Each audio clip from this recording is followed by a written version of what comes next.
এবার 20 বছর পর বাংলাদেশে ক্ষমতায় এলো বিএনপি।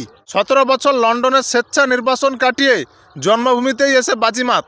তারেক রহমানের হাত ধরে 20 বছর পর ফের বাংলাদেশ ক্ষমতায় এলো বিএনপি, তাও আবার 2/3 বেশি আসন জিতে। 2001 সালে খালেদা জিয়া নেতৃত্বে শেষবারের জাতীয় নির্বাচনে জয় পেয়েছিল জিয়াউর রহমানের দল। তার প্রয়াণে 1.5 মাসের মধ্যে পুত্র তারেকের হাত ধরে ইতিমধ্যে পুনরাবৃত্তি হলো। সদ্য প্রয়াত খালেদার জন্য বাঁধভাঙা আবেগে ভর করে এসেছে এই বিপুল জয়। সঙ্গে ছিল আওয়ামী লীগের ভোটারদের আংশিক সমর্থনও। তার জেরে 36 বছর পরে এই প্রথম পুরুষ প্রধানমন্ত্রী পেতে চলেছে পদ্মপাড়ের দেশ। শুক্রবার বাংলাদেশ নির্বাচন কমিশন জানিয়েছেন, জাতীয় সংসদ নির্বাচনে 299টি আসনের মধ্যে 209টি আসন জিতেছে বিএনপি। জোট সঙ্গীরা পেয়েছেন আরও 3টি, অর্থাৎ বিএনপি জোটের মোট আসন 212।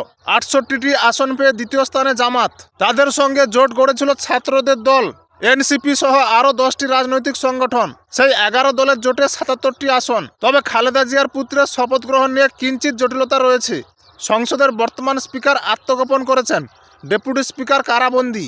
বাংলাদেশের সংবিধান অনুযায়ী নির্বাচনী প্রকাশে 3 দিনের মধ্যে স্পিকার, ডেপুটি স্পিকার কিংবা রাষ্ট্রপতির মনোনীত ব্যক্তি শপথ পাঠ করাবেন।